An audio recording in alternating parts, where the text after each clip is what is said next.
Today's episode of The Payoff, we have an important public service announcement from Manscaped.com. The Manscaped engineering team has confirmed that they have successfully created the Lawnmower 4.0 trimmer. Just like before, you can get 20% off and free shipping using our promo code PAYOFF at Manscaped.com. So what's changed for the Lawnmower 4.0 trimmer? Let's start with Travel Lock. More of us on the go nowadays, and the new on-off switch makes sure that you're only turned on when you want to be. And maybe you don't need that LED spotlight every single time. I love it, especially in the shower. But you can now turn it on and off as needed. And so plus all those same great features from the previous generation. Now, Tom and I wouldn't be suggesting a product if we didn't endorse it and use it ourselves. We both bought multiple products, and we are proud to firmly be a part of the Manscaped family, and you'll be surprised just how smooth joining us can be. Again, join over 2 million men worldwide, USA, Canada, even our friends in Australia, who trust Manscaped. 20% off, free shipping with the code PAYOFF at Manscaped.com. Unlock your confidence, and as always, use the right tools for the job with Manscaped.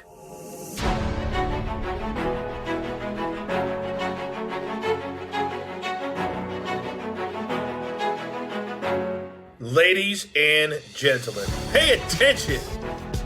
This is your boy, the Coach, from the WWE. I would like to welcome you to the very first wrestling podcast in the world to take you on a weekly deep dive into classic matches along with legends of the squared circle.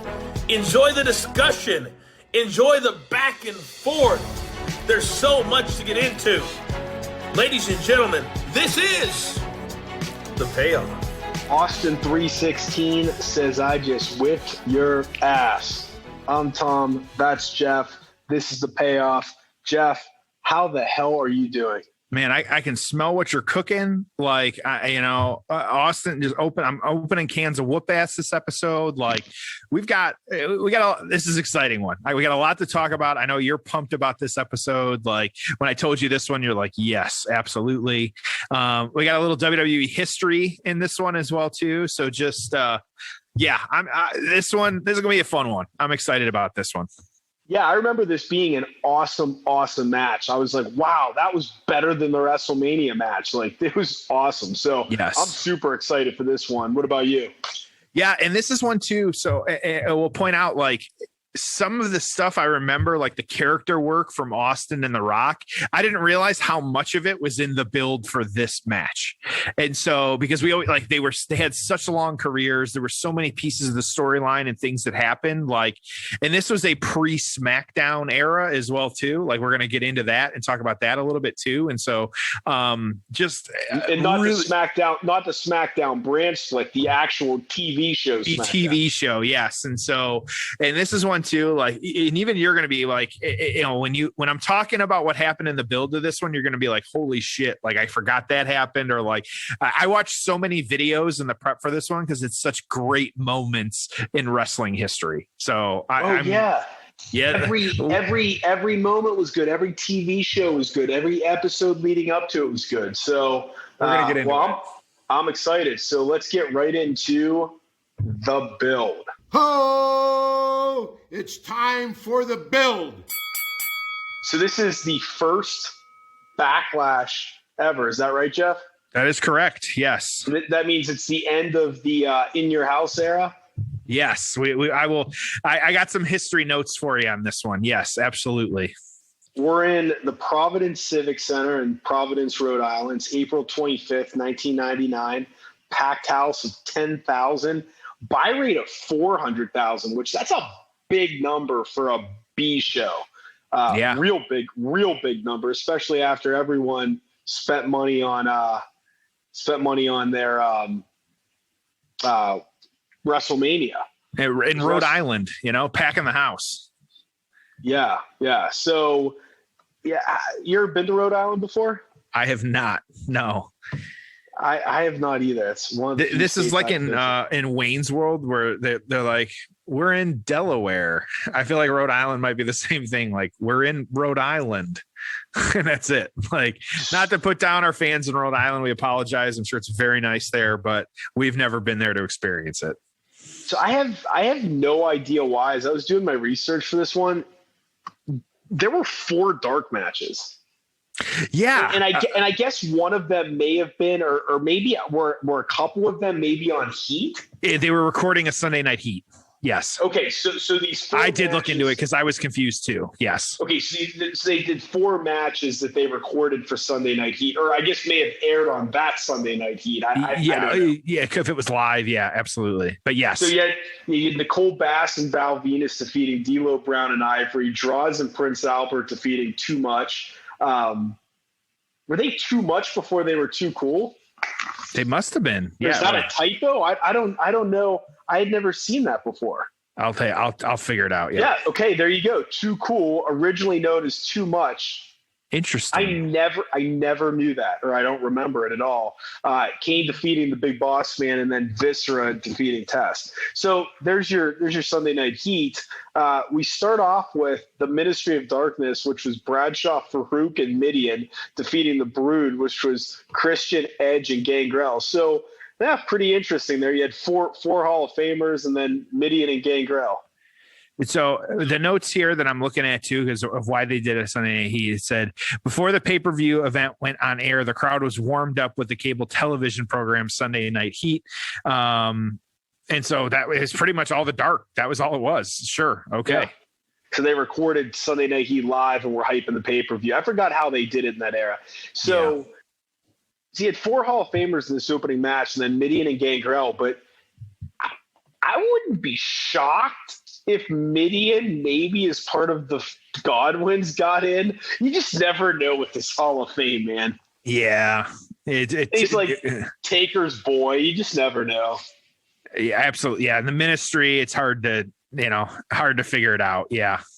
Al Snow defeats Hardcore Holly to win the Hardcore Championship. That went 15 minutes. Godfather keeps his IC title against Goldust, who's accompanied by the Blue Meanie. New Age Outlaws win a number 1 contenders match against Jeff Jarrett and Owen Hart for the tag team championships. They're now number 1 contenders. Mankind defeating Big Show in a Boiler Room Brawl. So we had talked about this recently, like with the Big Show, but you understand that like he debuts at Valentine's Day Massacre. Okay. Mm-hmm. Then what? Yep. Then he loses to Foley or whatever they did, DQ or whatever at WrestleMania.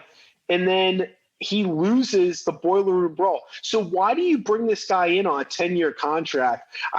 The only thing I can think is like Vince got his eyes on this guy and was like, he's way overweight. He's not that great of a worker. And he's super green.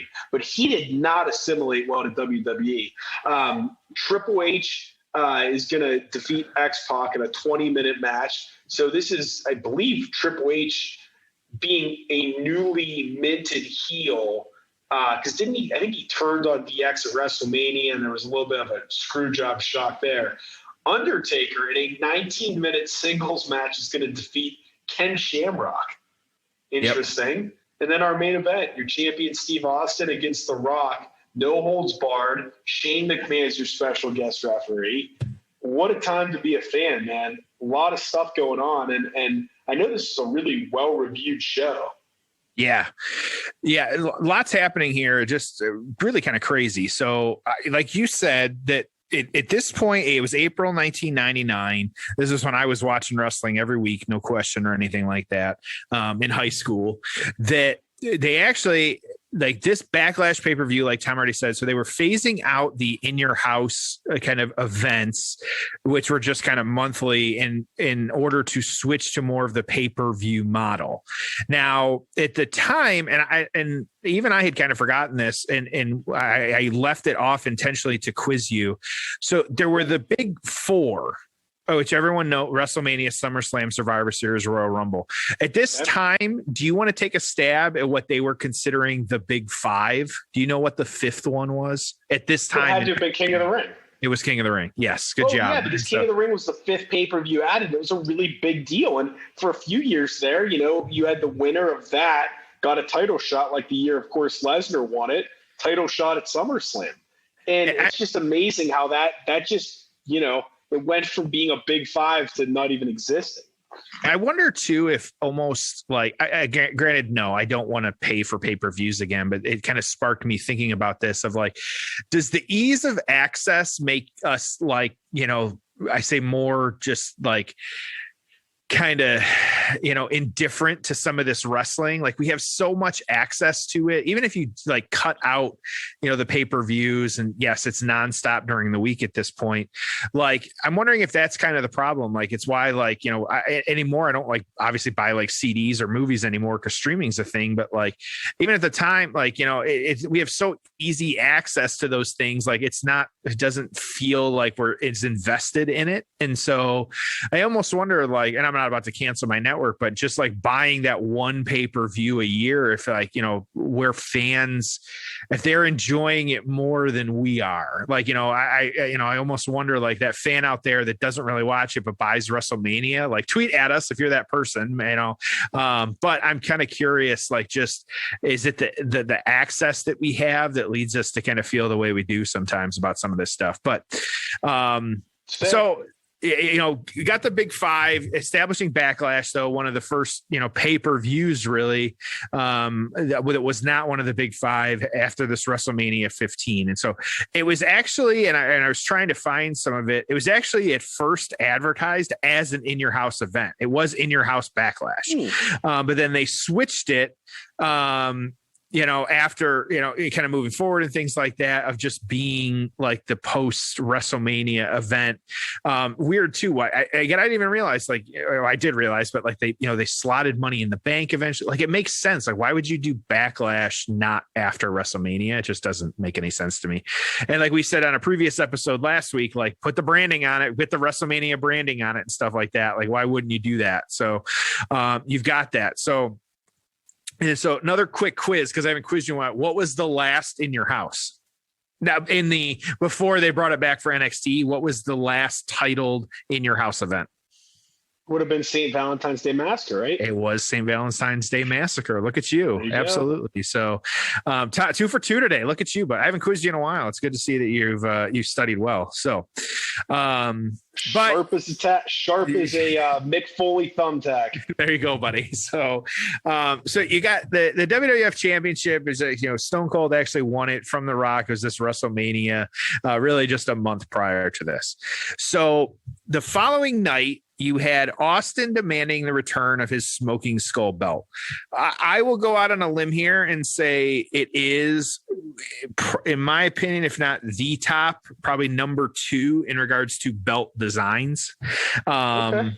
Of like just the look, I thought it's just a great looking belt, plain and simple. But this is, of course, synonymous with Stone Cold. We all kind of know what it looks like and things like that. He had really worn it the entire year, with his, previously holding the belt. And McMahon actually stole it from him. It was actually Breakdown in your house. And so McMahon came to ringside. Oh, that was terrible. Yeah, it was a whole thing that, McMahon told Austin he wasn't champ anymore. The belt was his.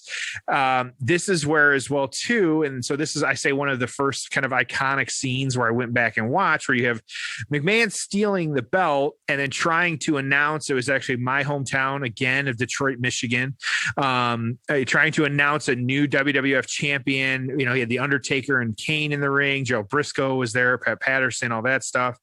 And this is the iconic Austin driving the Zamboni into the arena, and crashing it into the side of the ring, and just the absolutely great line of like, Vince, screaming, don't let him in here. Like JR, Austin is raising hell, business about to pick up, just like, the lead up to this included that, which was just fantastic. Like that is one of those images that's just ingrained in my mind forever, not only because it's Detroit, but that was it. And so him jumping over the Zamboni. And so, yeah, you've got that whole thing with the belt. And so, but Now, so Austin wanting his belt back. Now, McMahon agreed to give it back to him because the Undertaker at the time had been kind of threatening the McMahon family. This eventually, there is a kidnapping, which we will talk about a little bit later at the end of this show. And so, it kind of involved in that as well, too. But Shane, though, disagreed, was not a fan of him giving the belt back to Austin. And so, him then stealing the belt, giving it to The Rock, who at the point was a part of the corporation. Now, at the time, the corporation was, you had Vince, The Rock, Ken Shamrock, you had Pat Patterson, Joe Briscoe. There was a little period there with like Test, Kane, China, The Big Show, and Triple H, like kind of at the end there. So it's just, a lot of names, a lot of faces with this at some point. So, but Shane kicking Vince out of the corporation, and then the Austin and Rock, though, feuding over the ownership, really, or who should have the Smoking Skull belt. This then, The Rock having the belt, and this again, one of just the classic videos. Go back and watch it. You have Austin confronting The Rock on like an overpass of a river. Austin pulling up, trying to beat up The Rock, but The Rock getting the upper hand. And then the classic moment, The Rock not only dumping Austin over the bridge into the river, but then also taking the belt and chucking it into the river as well, too, which is actually a kind of a throwback to a few years prior to this, with Austin throwing The Rock's Intercontinental Championship into the river as well, too. So kind of fun, just kind of throwback with all that. But again, it's just one of those wrestling moments that's just ingrained into my head. And then the third one on this one as well, too, in the build into this one, getting into it, that after he kind of, killed, if you will, Austin, threw him into the river. You've got the situation with the belt as well, too. The Rock kind of held like a fake funeral, mock funeral, if you will. He cut a promo, which he pulls off the sport jacket, no shirt look very well. I wish I could do that, but maybe at the next conference, we'll see what happens. But doing that, cutting a promo, doing what The Rock does, things like that. But kind of tricking as well, too, showing that he still had the belt in his possession. But of course, getting back at The Rock, this was Austin in the moment where Austin, the camera cuts to him outside of the arena, sitting in the Austin 316 monster truck, and then crushing The Rock's limousine, a limo car, whatever you want to call it. It's funny because it was a car. But my favorite call of this whole thing was JR saying he's destroying The Rock's new Lincoln Continental. And so, just 1999, thank you for aging so well. But crushing his car, just the sound of it, the glass shattering, like it's absolutely great character work in TV. You figure it was an era too in WWE. We always say like they make more money than they ever have before, but this was the era where like they were making money hand over fist. They could do whatever they wanted. Austin driving around a monster truck was perfectly fine and stuff like that. And so, now, like you said about the Sunday Night Heat, and I have this note on here as well, too. It wasn't actually until the Sunday Night Heat, that was just prior to this, that the match was announced as a no DQ, as well as Shane being the special referee. So maybe a missed opportunity there. I'll talk about it a little bit after, when we're getting into the aftermath and things like that. But you had I say 3 just crazy big moments with these guys, not really ever getting in the ring, but just absolutely in each other's story and universe, and just great wrestling. I say great wrestling kind of memories and things like that, like just really cool stuff that's happening here that got us to this match, which it was just after WrestleMania. So if that shit's not happening in the build up to Mania, and then you got this, like just crazy, like, it's a hell of a build. So Tom? Oh yeah. When you wonder too, it's like, I'll give you 2 thoughts as you're walking through all of that. I'm like, for as great as Austin was, he had to have a foil. And how good was The Rock as his heel foil? Is Austin as big without Rock? Well, who knows? He would have been huge either way, but man, The Rock really helped him a lot, and that was the best feud he ever had, outside of maybe McMahon. But then you also wonder, you're like, gosh, if there was no Steve Austin, what would have happened with The Rock? because remember, he was super over as a babyface, but they turned him heel 6 months prior to this at Survivor Series. And then that's what started the whole, thing with the corporation and McMahon and everything else. But, The Rock was super, super popular at this time, and people didn't want to boo the damn guy. So it's just interesting to think about. But, God, these two were great together. So, well, I'm ready if you are. Let's do it. Let's get right into it. All right. So 2 hour, 19-minute mark of Backlash 1999, 2 hour, 19-minute mark of Backlash 1999. Jeff, are you ready? Let's do it. All right. It's time for the payoff. Before we get to the payoff, don't forget 20% off plus free shipping with the code PAYOFF at manscaped.com. So this isn't just the newly released Lawnmower 4.0 trimmer. They have a huge variety of great products, ranging from the Weed Whacker nose hair trimmer. Tom and I both picked it up. The Shears manicure set. I made sure to get one. And even the Crop Preserver deodorant, Crop Gel shaving gel, and I have some myself, girlfriend approved, the Crop Cleanser body wash. Now I'm telling you guys, our partners take far more time than we acknowledge to look incredible. And we can all make a little extra time for ourselves for them, keeping that man garden fresh and trim. So again, join over 2 million men worldwide, USA, Canada, wherever you might be, who trust Manscaped with 20% off, free shipping with the code PAYOFF at manscaped.com. Ho! It's time for the payoff. All right, so Austin's about to come out. And as you'll see in a second, it's not long before this one gets started. Oh, not much of a set there, huh? Yeah, just the kind of 6 metal girders there. That's about it. Wow, look at that. Yeah, barely anything. Just a sign and a screen. So Austin is just coming in hot. Oh, only God, one knee brace. Whoa, tossing the belt across the ring. And these guys just, oh boy. Yep. Getting right into it. Austin hasn't even taken off his vest yet. Crazy hot start. Rock coming out of the corner at him. I got Shane referee on this one. Just crazy. Hot start. Everybody's on their feet. Stuff like that.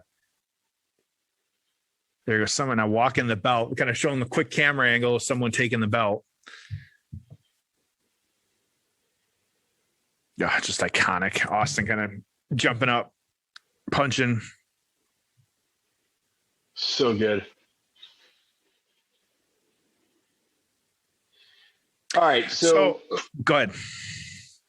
First thing I want to talk about, so we're right on the heels of WrestleMania. We just had WrestleMania.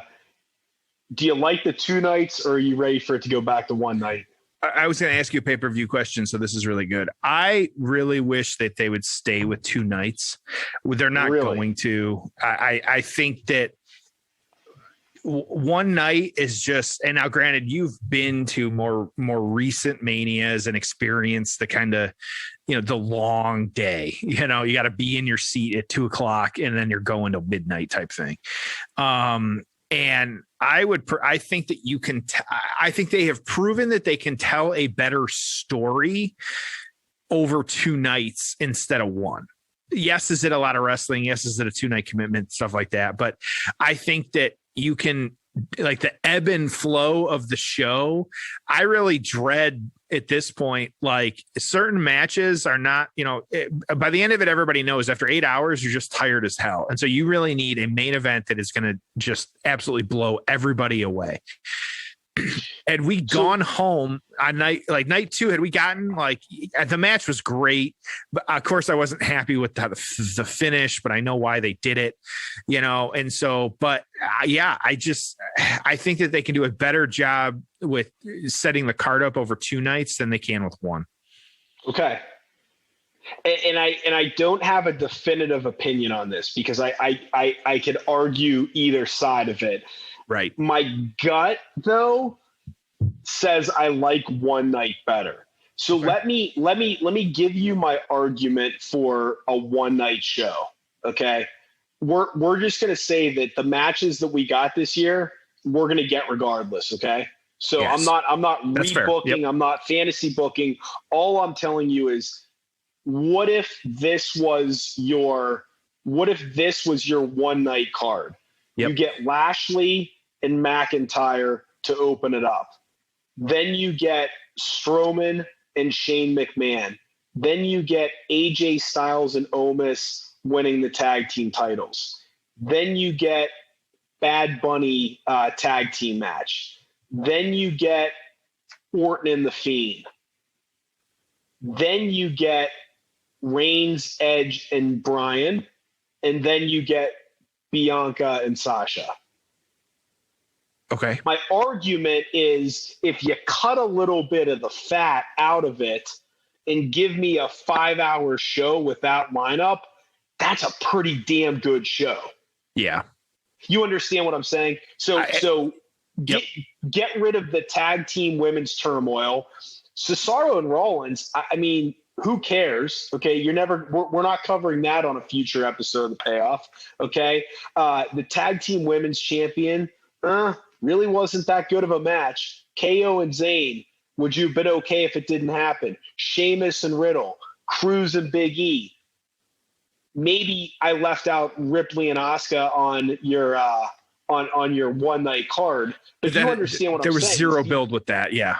I know. I just don't even care. So what I'm saying is, you could cut out, if you combine these two shows, they would have been what, 7 hours, maybe even 8 hours. Yeah. And I'm saying you could cut it down to one kick-ass 5-hour show that was awesome. 4 or 5 hours. Yeah, absolutely. Yeah. So that's the things. Some of these matches I just didn't need to see, man. So hey, before I get into it, like, your set is now being destroyed. They had like a fencing up on the sides and things like that. You had first Austin going through the one side. Now you have The Rock going through the other side, them destroying the whole set. And they have not been in the ring except for that first initial brawl. And now Austin trying to choke out The Rock. So they're at the top of the ramp, kind of the entryway, not ramp, but top of the walkway, or by the entrance, just kind of going at it in the crowd and stuff like that. So wasn't that the fun part about these entrances, though, is that you could do some cool stuff with them?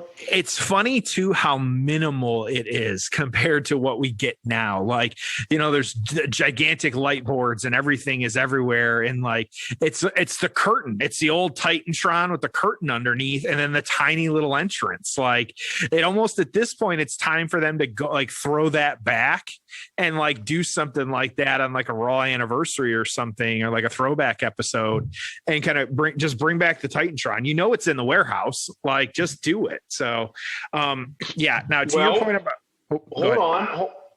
Okay, go ahead. I'll circle back. I was going to talk about Mania. I'd let you ready to move on. All right. No, keep talking about Mania. So in regards to the Mania piece, I'm with you. I think that there's I think that's part of the issue of why over two. So you remove matches. If I didn't if that full card over 2 nights is fine because you're filling the time. But I think one night of less matches, and matches that maybe, you have a good story with. And part of it is like, being on the WrestleMania card is such a big deal. Like, so I get it, but like, this is all like, and we're obviously, we're armchairing this and we're those people right now, but like, would you rather have a giant match that had a really good build and that puts you on the WrestleMania card, or would you rather be, in some like match that, they're throwing together because they feel like they have to put the Intercontinental title belt, on the show? Yeah, it's hard to say, and so because I can see that from both sides of kind of what happens and things like that. And so, but it's it's definitely I think from what you propose works. I think if you don't remove anything, you almost have to do 2 nights anymore. I mean, what do they have? Like 80 people on their active roster, not even including NXT. And I'd have to look it up again, but in 2, they did the Andre the Giant Memorial Battle Royale on Friday. Yep. And so that used to be the pre-show. And so I think there's ways that you could, like, hey, like, you want me to watch the week of WrestleMania and give me all that content? Yeah. Like, do something on NXT, like do something on, the Friday night SmackDown, like spread it out a little bit. Because no, and am I looking for a sub 3 hour pay-per-view for WrestleMania? Definitely not, because they have been running a lot shorter lately. But do I want to get my money's worth? Yeah, absolutely. Like, I want to spend that Sunday evening. I wish too, like, I know AEW is trying to keep pay-per-views on Saturday. I just like a Saturday pay-per-view too. They said too, I think it was Tony Khan that said they're going to try and keep them on Sundays as long as keep them on Saturdays, unless you've got like a Memorial Day type situation where people aren't necessarily working the following Monday. Most people aren't working, and you can, do it on Sunday night, and it's not a big deal. Yep. So again, we're finally making our way back to the ring at this point. After just brawling at the top with hell of a match. You had the electrical cart getting pushed in. You got fencing. You've got just everything happening at this point with these guys. And we're finally back in the ring. I know the bell has rung at least, so we don't have to worry about that. And Shane enforcing as well on this one, kind of going after that. So we didn't talk about it last week. I'll bring it up at this point. I didn't know if this is what you were going for, but do we want to talk about the Future Endeavors commemorative trash bag that some wrestlers have been getting over the last couple of weeks that we're hearing about? Yeah. So what'd you think? It's shitty. If that is like, I don't like, it's hard for, yeah. Jeff, that sucks. You get fired from a company, and what do? You take your stuff out in a box. I mean, it sucks. You lost your job. Yes. I mean, what's the appropriate? Yeah, again, trash bag was the wrong thing. That piece was wrong. Yeah, I get it, but you had to put it in something, and if you put it in a box and the box broke, then you go, you should have wrapped it in plastic. I mean, right.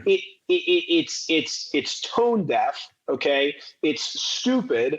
I'd like to think that you and I would not have done that, but right. It's also, I don't even know what was it, like ring gear? I mean, it might've been sweaty and smelly.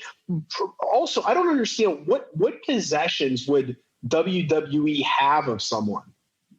Well, and I'm wondering if it's like, again, yeah, and that's the other thing is throughout all this, and we've since seen like an apology or like a kind of follow up from Mickie James saying like, hey, like, enough is enough. Let's move on.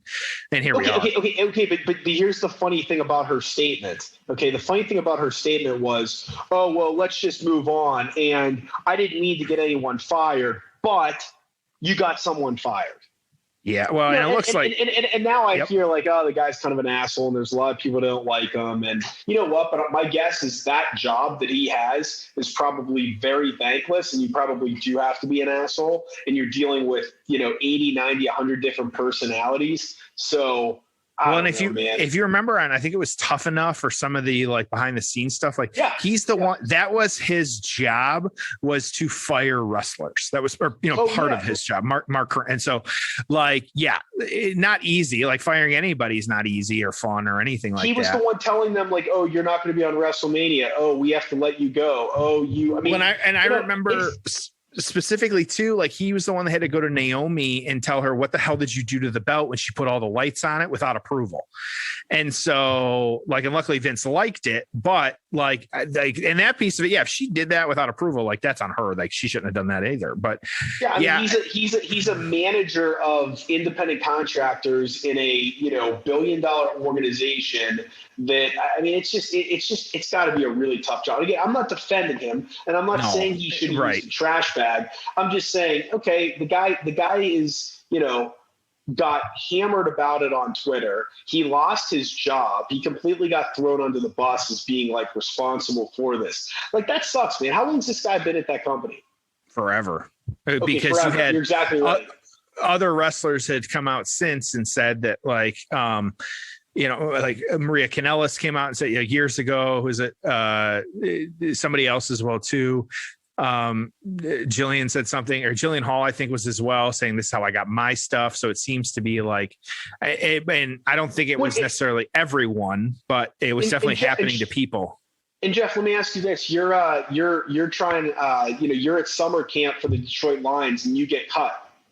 What do you think's happening to your stuff? You're probably throwing it in some big ass bag, and taking it out. I mean, it sucks, but it's just, it's transporting stuff. It's not, I understand the optics aren't.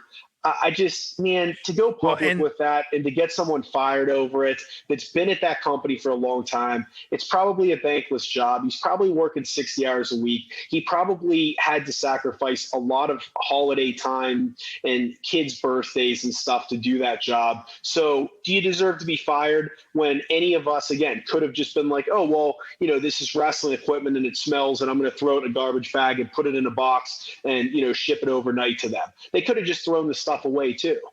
They could have put it in a box. Would a box be any different than a bag? I don't know, man.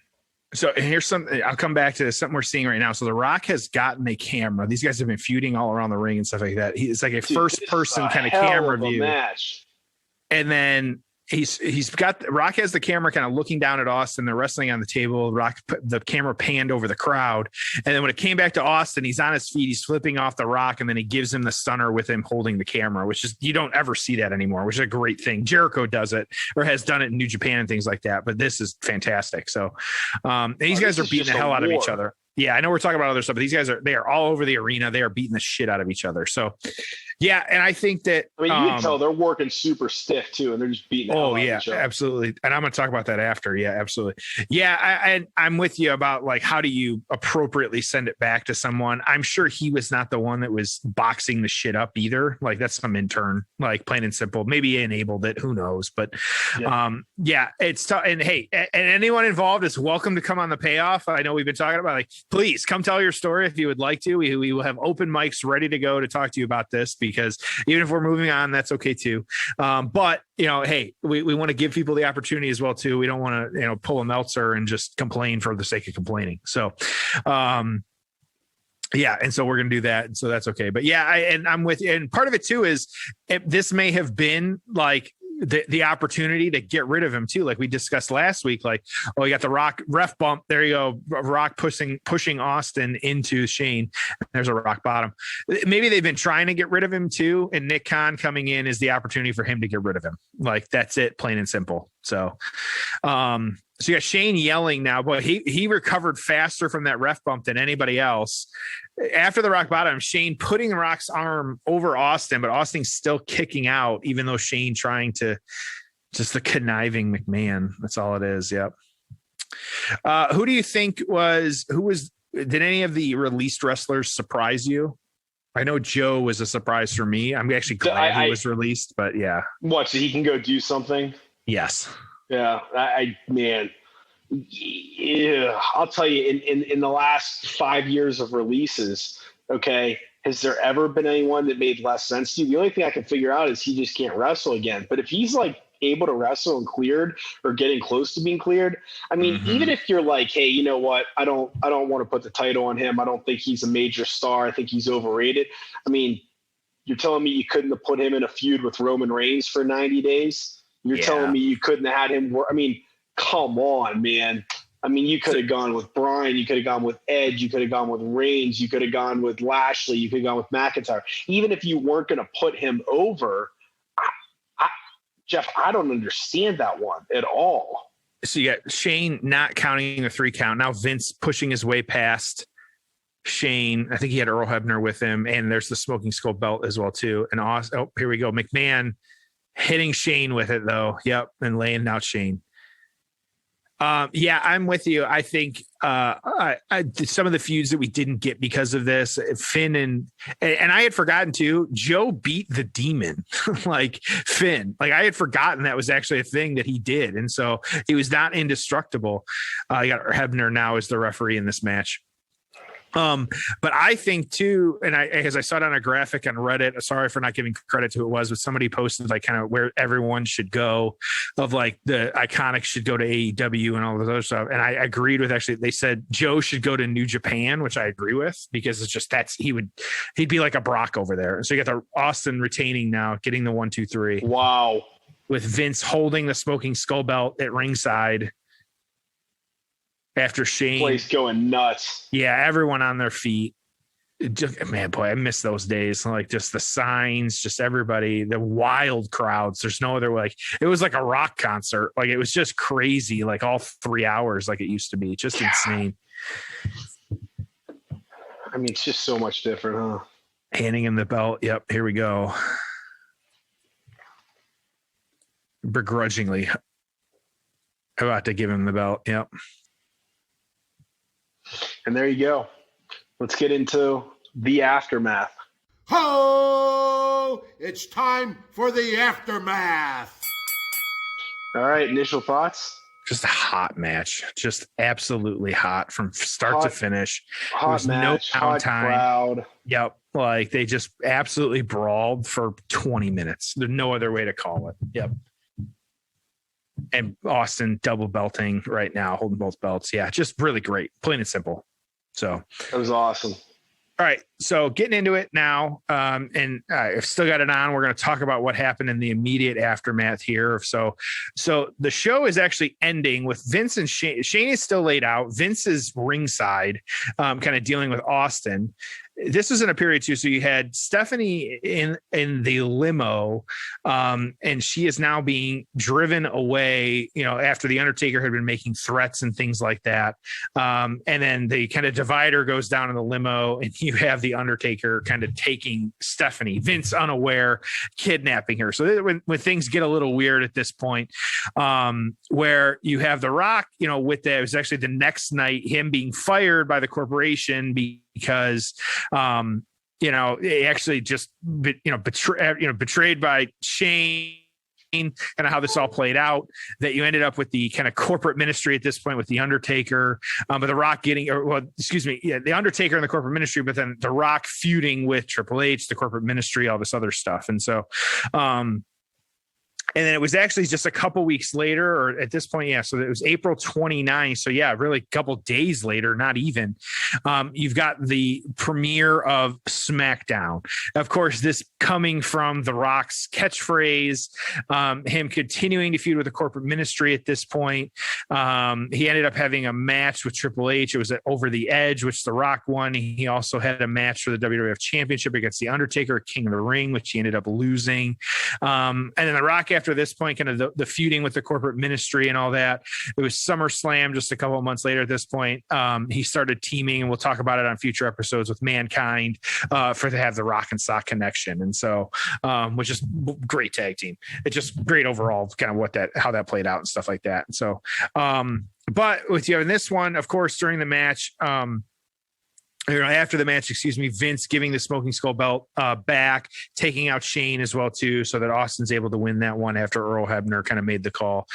After this too, you get the very weird Austin becoming CEO. You had the storyline with Vince, Shane, Stephanie, Linda, just kind of all this craziness and stuff like that. Him being challenged for the CEO ship, if you will. It was a ladder match, a King of the Ring, which Vince and Shane won. It was a handicap match. And so you had that as well too. And then you also had Austin still declaring himself as the CEO the following night. After that King of the Ring, that he can give himself a title shot whenever he wants. He made a match that night and actually beat the Undertaker to win the WWF Championship that evening. And so I wish I could be that demanding in my job, but some people, they got the stones to do it over me. So but just kind of separate ways a little bit. These guys, they had WrestleMania that had this, the Backlash kind of carrying it over a little bit made sense, and then just going on to do their own separate feuds. So what the review said on this one, though, you've got, starting with the Austin and The Rock, the PWI scores, you had Austin was number 1, The Rock was number 5. That makes perfect sense. Why these guys were where they were. They're just at the peak of the wrestling world at this point. So it makes a ton of sense. And so the reviews on this one, PW Torch, was after a minute and a half of hot in-ring action to start the match, they brawled down the aisle. They had a great out-of-ring brawl by the pay-per-view set. Vince set Austin's skull belt in the ring and walked away right past his fallen son. Austin celebrated with both belts and several beers. Great match, 4.5 stars. Another write-up. Again, this is one of the beat writers there. Austin versus Rock was about as good as both men are capable of. In fact, I felt that Rocky was his absolute best, taking some bumps and doing a lot of extra physical little things that only great workers seem to throw in. He has never looked better since his elevation beyond the mid-card status. If he keeps this up, and this is a hot take here for The Rock, it'd be interesting here. If he keeps this up, he could well be the hope of wrestling future. So quite the hot take for The Rock in 1999. And then Austin, just high praise. Austin was his usual wonderful self, taking stiff punishments, solid bumps, and throwing caution to the wind, which, yeah, he absolutely did. So, excuse me. So, and then finally, the Wrestling Observer, Steve Austin and The Rock bettered their WrestleMania performance and having the best WWF match on pay-per-view thus far in 1999, 4.5 stars. So 2 4.5s. Tom, what do you got? And high praises from everybody too. So I have this one. When you factor in these two guys, the build for this, the feud, everything that happened before and after this match, and how good this match is, I have this at a 9. Yeah. Okay. I thought this shit was just off the charts. What about you? Yeah, I'm right there with you, actually. I think, too, that this one, like, just nonstop. This is I saw part of a write-up that said, like, this hardcore, but not like quote hardcore style match where they're outside of the ring. Like, this announce tables are getting destroyed. Like, there's more outside the ring than inside the ring. Like this was just how it was a lot of times back in this day. So I can't ding them for that. Like this review did that I was reading. They're like, they were just tired of that kind of style, which that's how it was. Like, just, you got to deal with that. So yeah, I'm right there with you with a 9 as well too. I think that it just is bell to bell, even, inside, outside. There's no reason that, it just wasn't as entertaining as it could have been from really, like, it's funny. Like, I hope this Rock guy really makes it. But, seeing two performers just at the absolute top, really top of their game, growing, their backs hurting every night from carrying the brand type thing, going out there and just putting on a great match. Like, they had to feel like, you got to admit, like, they walk backstage through the curtain after one like that, and they're just like, hell yeah, like, fuck yeah. Like, we can do whatever we want and carry this company and just be incredible. Yep. Yeah. Well, we didn't even talk about it. Maybe let's maybe save it for our next Austin match, or just maybe in general, but we got to talk about the Austin A&E documentary, and all of those A&E documentaries. So, and then the Lost Treasure show as well. So we'll talk about it next week or the week after. Dark Side as well too. Yeah. And Dark Side premiering soon. Yep. We didn't even have a chance to talk about that. So this was some great stuff, man. If you haven't seen this match, or it's been a while, absolutely go back and watch this. This was just like peak WWE Austin. What's interesting is, there's iconic stuff from like the 80s of, Hogan and Macho and stuff like that. Yep.